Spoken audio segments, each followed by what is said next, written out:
જય શ્રી કૃષ્ણ. જય હો, મંગલમય હો. શ્રદ્ધાથી પૂર્વજોને, પિતૃઓને યાદ કરવાના દિવસો. આ દિવસોમાં પરિવાર, કુટુંબીજનોએ એકત્ર થવું જોઈએ. ગીતાના પાઠ, ભજન, કીર્તન, સત્સંગ કરવો જોઈએ. સાથે મળી જનારને યાદ કરવાના, એમના ઉપકારો યાદ કરવાના, એમની સાથે વિતાવેલી પળો યાદ કરવાની અને સાથે પ્રસાદ લેવાનો. પિતૃઓના સ્મરણની યાદી લઈ ફરી મળીશુંની ભાવના કરવી. જો વિચારો તો પૂનમથી અમાસ 16 દિવસ શ્રાદ્ધના દિવસો છે. એક દિવસ તો બધાને ત્યાં આવતો જ હશે. તેથી 16 દિવસ સત્સંગના થવા જોઈએ અને સત્સંગમાં જવા જોઈએ. સતત પ્રભુ સ્મરણના દિવસો જાય. શ્રાદ્ધમાં ભાગવત કથાનું મહત્ત્વ છે. આપણા પિતૃઓ આપણને પાળવા, પોષવા, મોટા કરવા, ભણાવવા, પરણાવવામાં એટલા બધા વ્યસ્ત હતા કે પોતાની ધાર્મિક ભાવનાઓ, વૃત્તિઓને એમને દબાવવી પડી. સતત કાર્યરત રહ્યા હશે. જેથી ભાગવત કથાનું સ્વપ્ન જોવાનું નસીબમાં નહીં હોય તો આપણે એમનું સ્વપ્ન પૂરું કરવા માટે 10 જણા ભેગા થઈને પણ એક ભાગવત કરવું જોઈએ. એમના ઋણમાંથી છૂટવાનો આ એક જ સરળ રસ્તો છે. સત્સંગ ઘણાને થાય કે અમે અમારા પિતૃઓને તો જોયા નથી. એમાંય બહેનો કહેતા મેં સાંભળી છે બહેનોને કે મારા લગ્ન થયા ત્યારે અમારા વડીલો જ નહોતા, બધા અવસાન પામ્યા હતા. તો બહેનો, તમારે માથે તો મોટું ઋણ છે, જેમાં મા બાપે કેટલા અરમાનો સેવ્યા હશે.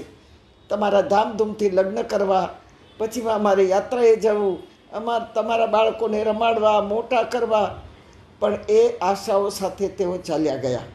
ભલે જેઓ તમારો અને એમની સાથેનો ઋણાનુબંધ, આપણે એને કાંઈ રોકી શકતા નથી અને એ કાંઈ એને ફીટાવી શકતા પણ નથી. પણ એમની ઈચ્છાઓ જરૂર આવી ભગવદીય હશે જ. તો એ ઈચ્છા પૂર્ણ કરવા જાઓ વૃદ્ધાશ્રમમાં. દીકરા, વહુઓ, પૌત્રા, પૌત્રીઓ હોવા છતાં પણ આજે તેઓના વડીલો, વૃદ્ધો, મા બાપો વૃદ્ધાશ્રમમાં એકલતા અનુભવી રહ્યા છે. મા બાપના શ્રાદ્ધના દિવસે જાઓ વૃદ્ધાશ્રમમાં. કોઈ માને સાડી પહેરાવો, કોઈ બાપાને ધોતીઓ અપાવો, કોઈને ચાદર અપાવો, કોઈને ઓઢવાનું અપાવો, કોઈને શાલ અપાવો, કોઈના આંસુ લૂછો, જરૂરી વસ્તુઓ અપાવો. એમના આત્માને હૂંફ આપો અને કહો કે અમે છીએ ને તમારા દીકરા બહુ, ચિંતા મત કરો માં. જનાર પિતૃના આત્માને શાંતિ અપાવો. આ પિતૃના શરીર ભલે હવે નથી રહ્યા આપણા પિતૃઓના, પણ એનો આત્મા આજે પણ કોઈના શરીરમાં બિરાજે છે. ખરું શ્રદ્ધાથી કરેલું શ્રાદ્ધ છે. એ શ્રાદ્ધ પિતૃઓને શાંતિ જરૂર આપશે. ત્યારબાદ આપણા જીવને પણ કંઈક કરવાનો સંતોષ થશે. ત્યાં નથી પ્રશંસા, નથી વાહવાત, નથી કોઈની તાળીઓ અને નથી કોઈની એવી અપેક્ષા.